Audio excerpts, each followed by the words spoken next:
Ba ang mga haka-hakang planado ang nangyari kay Kobe Bryant? Tara, pag-usapan natin.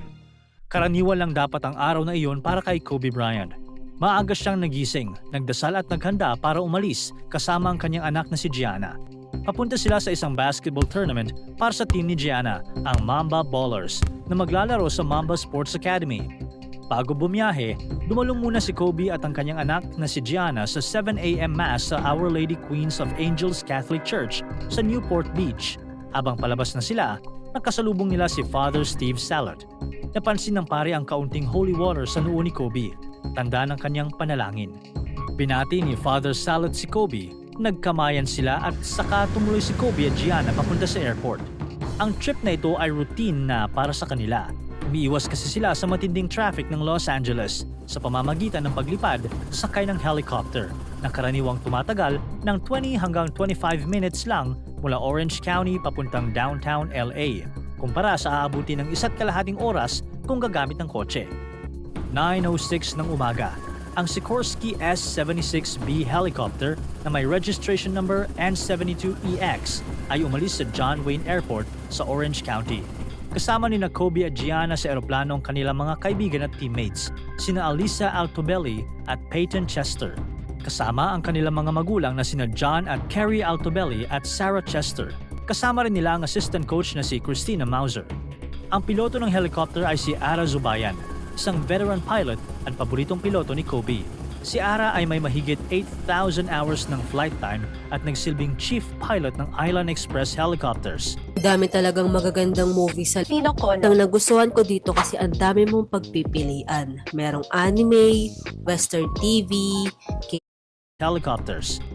Masama ang panahon ng umaga na iyon. Imbis na dumaan sa karaniwang ruta sa ibabaw ng Hollywood Hills patungong Thousand Oaks, napilitan si Ara na baguhin ang direksyon. Sinundan nila ang Interstate 5, isang highway sa bilis na humigit kumulang 150 knots o 275 kilometers per hour. Habang lumilipad, pabago-bago ang altitude nila mula 500 hanggang 950 feet upang maiwasan ang mga bundok at burol na natatakpan ng makakapal na ulap. Habang tumatagal, lalong bumababa ang visibility. Mula sa 3 miles, naging 1.2 miles na lang ang nakikita nila. Habang palapit sila sa Burbank Airport, kailangan ni Ara ng clearance para makadaan. Pero may ibang mga eroplano sa area, kaya't hindi agad sila pinayagang lumipad ng diretso. Sa halip, pinag-ikot-ikot sila sa himpapawid ng halos 11 hanggang 15 minutes. Habang patuloy na umiikot ang helicopter, tinanong ni Ara ang air traffic controller tungkol sa taas ng mga ulap. Ito ang naging senyales na nag-aalala na si Ara sa masamang panahon at bumababang visibility na nagpapahirap sa kanyang paglipad. Pagkatapos makakuha ng clearance, nagpatuloy si Ara sa paglipad papuntang north. Sinundan niya ang US Route 101 na pupunta sa Camarillo Airport. Habang papalapit sila sa kanilang destinasyon, mas sumama ang panahon. Bumaba pa ang visibility at bumaba rin ang mga ulap. Dahil dito, naging mas mahirap para kay Ara na makita ang paligid at kontrolin ng helicopter.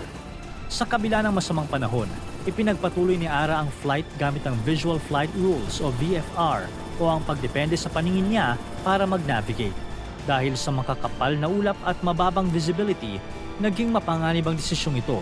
Si Ara ay certified lamang para sa VFR flights at hindi authorized na lumipad gamit ang Instrument Flight Rules o IFR na nangangailangan ng paglipad gamit ang mga instrumentong pang-navigation kaysa dumepende sa paningin.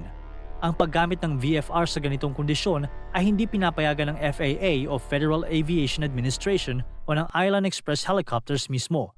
Ang tamang aksyon sana ay mag-land sa pinakamalapit na airport o bumalik na lamang sa John Wayne Airport. Nang makarating sila sa isang bahagi ng Route 101, nakaharap sila sa isang malaking pader ng ulap.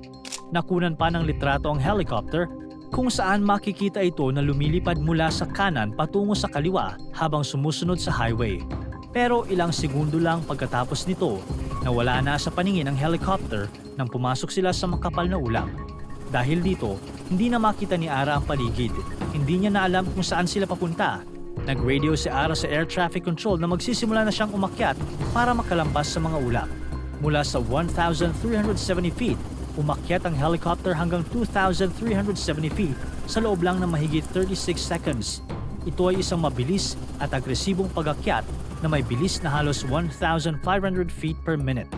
Pero sa halip na makalampas sa mga ulap, ang helicopter ay biglang lumiko pakaliwa at mas bumilis ang pagandar. Napansin ng air traffic control na may problema at tinanong si Ara kung ano ang kanyang ginagawa. Sumagot si Ara na umakyat siya hanggang 4,000 feet. Pero ang totoo, ang helicopter ay mabilis na umaandar pababa.